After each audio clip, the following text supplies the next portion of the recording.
Hi అండి అందరికీ. ప్రజ్వల్‌కి school start అయిపోయిందండి. సో, పిల్లలందరూ స్కూల్‌కెళ్ళిపోతారు కదా! సో, వాడి బుక్స్ బైండింగ్ చేయమన్నాడు. సో, సరే అని చెప్పి వాడి బుక్స్ అన్నీ బైండింగ్ చేసి పెట్టాను. బట్ దాని మీద అంటించడానికైతే స్టిక్కర్స్ అయితే లెవ్వండి. సో, లేబుల్స్ లేవు కదా అని చెప్పి నేను ఏం చేద్దామని ఆలోచిస్తే నాకు ఈ థాట్ అయితే వచ్చిందండి. సో, మన ఈ స్టిక్ నోట్స్ ఉంటాయి కదా! సో, దాని మీద నేను ఇలా డిఫరెంట్‌గా డిజైన్ చేశానండి. ఇలా బటర్‌ఫ్లైస్ అని, యానిమల్స్ అని, ఫ్లవర్స్ అని అలా నాకు నచ్చిన ఒక్కొక్క థీమ్‌ని అలా డిఫరెంట్‌గా డిజైన్ చేపిచ్చాను.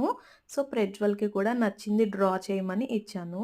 సో, అలా ఇద్దరం కలిసి మేమైతే డ్రా చేసి దాని మీద నేమ్స్ అయితే రాసాము. సో, చూడండి ఎంత బావుందో క్యూట్‌గా. సో, అలా రకరకాల డిఫరెంట్ డిజైన్స్ అయితే చేశాము. ప్రతి బుక్ మీద అంటించామండి ఇలాగా. సో, నార్మల్ లేబుల్స్ కన్నా ఇలా డిఫరెంట్‌గా చేస్తే చాలా బావుంటుంది. ఐడియా నచ్చితే ఒక లైక్ చేయండి.